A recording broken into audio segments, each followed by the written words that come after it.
Let's start off with the boring aspect first. The story. Yawn.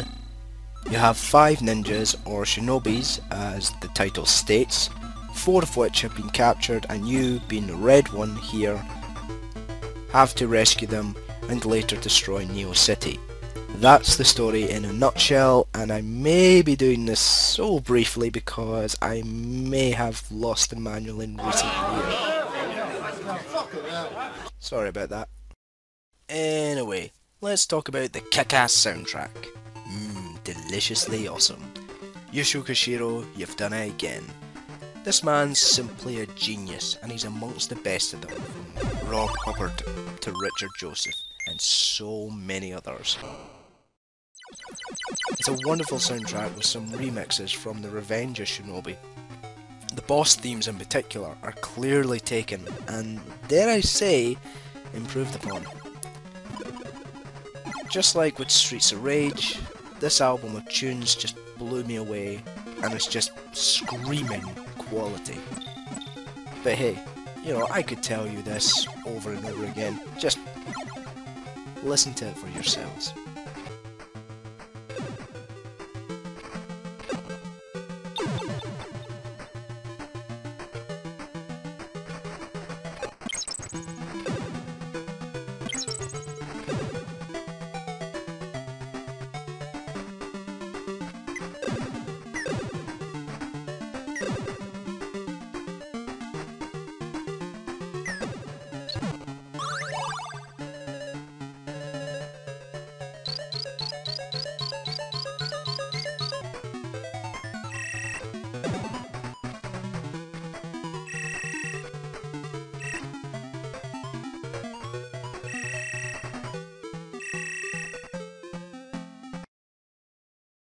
Pretty sweet, eh?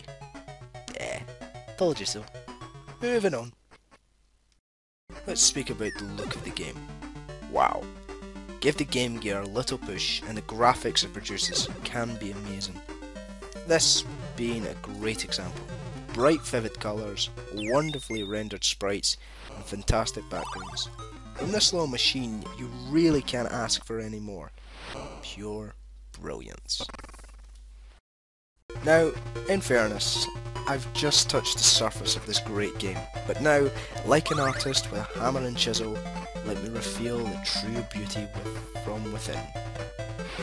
In this case, I'm talking about the gameplay. Now, as I mentioned before, the start of the game has you rescuing the different characters, and you get to choose your own way of doing it, i.e., you get to decide what order the ninjas should be rescued. Nice!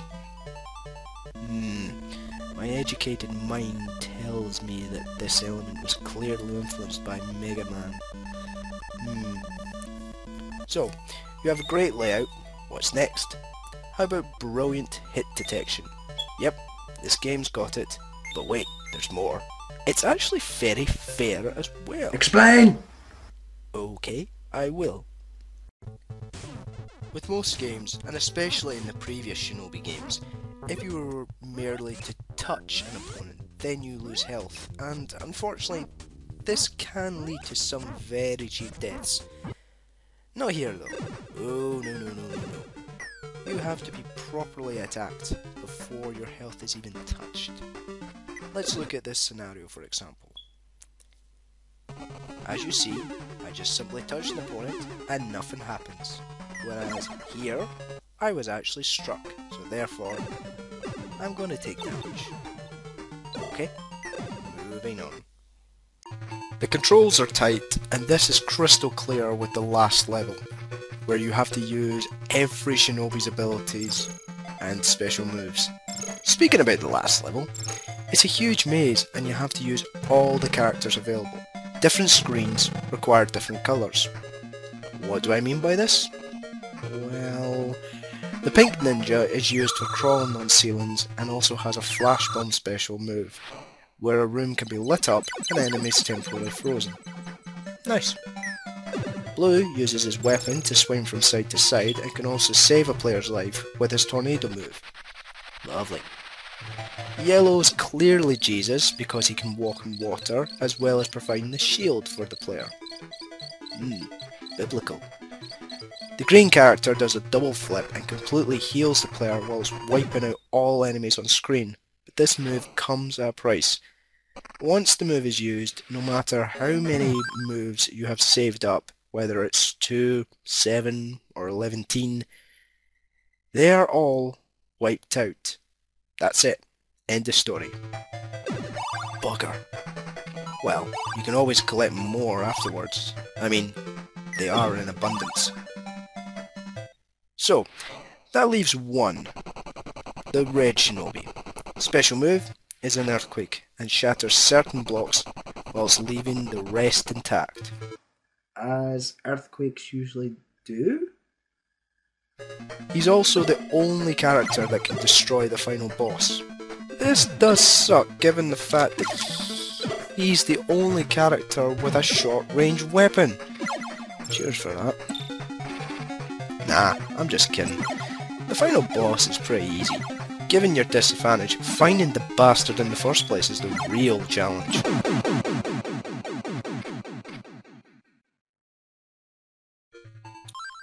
Now, with all the characters' abilities, you have to perform as a team and work your way through the maze that is Neo City.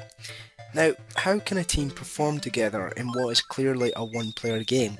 Simple, by looking at the game's best feature, the, what I like to call as, pause and switch feature. Teenage Mutant Hero Turtles on the Nintendo had this. During the last level, there will be times where you'll be required to change characters on one screen. How do you do this? Simple. Pause and switch. Like so. Not only does this let you change characters, but also abilities and special moves are switched as well. It's the one feature that is taken for granted because it's done so well. As Honda puts it, isn't it funny that in life, the better something is, the more we take it for granted? I couldn't have put it better myself. So, that's about it. A very underrated game on a very overlooked system. Hopefully this review will encourage you to at least go out and give this a try. It deserves all the attention that it gets. As for me, personally, one of the best games ever made. It's up there with Thief, with Sensible Soccer, Cannon Fodder, Dream Web. I could go on and on and on. Overall, great game. Go out, look for it, play it. That's me. See you later. Bye.